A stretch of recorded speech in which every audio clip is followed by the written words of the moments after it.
Pernah dengar cerita pelik tapi hebat tentang Singapura diserang ikan todak? Pada zaman dulu, laut Singapura penuh dengan bahaya dan pada satu hari, muncul sekumpulan ikan todak yang menyerang penduduk. Ikan todak itu amat laju seperti peluru. Mereka langgar dan tikam orang dengan muncung tajam mereka. Raja Singapura masa itu sangat risau dengan rakyatnya ramai cedera dan takut untuk dekat dengan laut. Raja suruh askar halang dengan perisai tetapi ikan todak terlalu pantas. Gagal untuk menangkis serangan, tiba-tiba muncul seorang pemuda. Dia yang ada idea genius untuk halang serangan. Pemuda itu cadangkan tanam pokok pisang sepanjang pantai.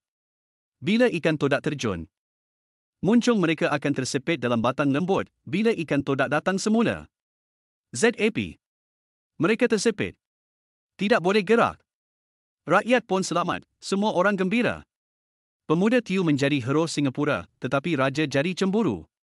Dia takut pemuda akan cabar kuasa dia satu hari nanti, dan dengan berat hati pemuda itu akhirnya tidak pernah dilihat lagi. Cerita ini kekal sebagai legenda rakyat Singapura dan tempat serangan itu dikenali sebagai Tanah Merah, dari serangan ikan todak ke kota moden.